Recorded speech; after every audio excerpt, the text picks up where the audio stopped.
The 12th house. The house of secrets, sorrows, and self-undoing. If you have the sun in the 12th house, okay, the planet of vitality and individuality, you like privacy and quiet and the joys of meditation and reflection. You may be reticent or have difficulty expressing yourself and are close to only a few people. Success comes later in life rather than earlier. Good point. A deep spiritual understanding. Bad point. You tend to lead a secluded or lonely life. If you have the moon in the 12th house, the planet of emotions and instincts, you are sensitive, receptive, and intuitive toward other people. Too easily hurt, you hide your real feelings. Often you need to get away to restore yourself, think, and meditate. Good point. A creative imagination. Bad point. Often insecure. Possible disappointments come through mother or family. If you have Mercury in the 12th house, the planet of the mind, you tend to be a contemplative, self-absorbed, insightful thinker who works things out for yourself, alone, or in secret. You worry over trifles and inconsequentials and may be very shy. Good point. An instinctive researcher or investigator. Bad point. Vulnerable to slander. If you have Venus in the 12th house, the planet of love and pleasure, emotional and sensitive, you are capable of giving true and selfless love. You are most content when leading a private and secluded life. There is a possibility of a secret love affair. Good point. Artistic and creative urges. Bad point. Danger of an unhappy marriage or sexual alliance.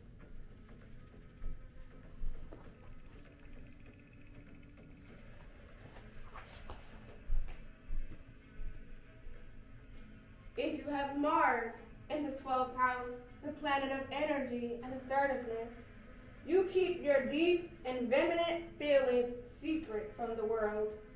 You have strong intuitive powers that can be used to advantage in personal relationships. Your sexual nature is intense but repressed. Good points. Active imagination. Bad point. Danger from secret enemies.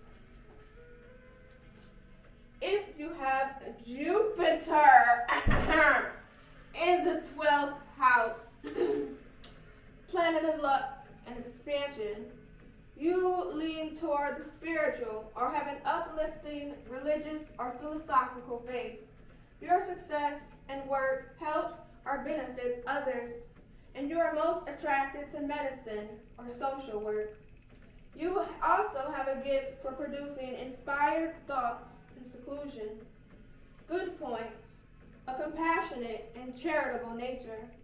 Bad point. Impractical. You rely on others too much.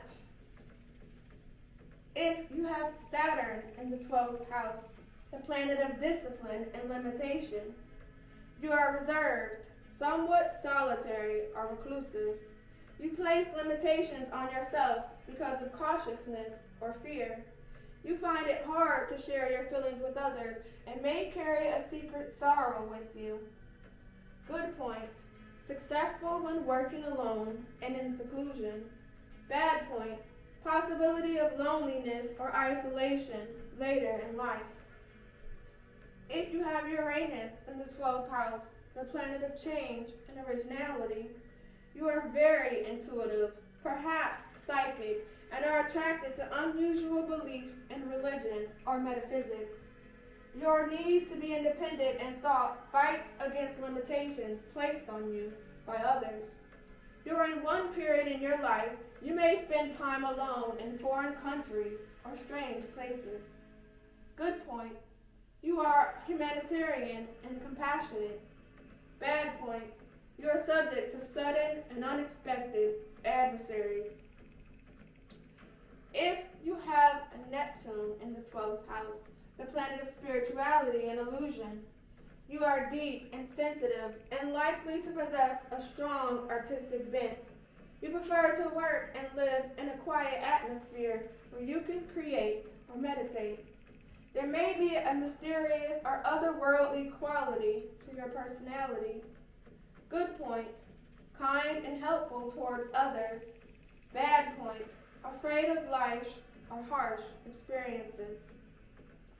And if you have Pluto in the 12th house, the planet of transformation, you have a compelling desire to understand, to see deeply into philosophical questions. There may be a secret sex involvement in your life. You are a private person and do not share your emotions easily. Good point, profound imagination. Bad point, may hide feelings of anger or resentment.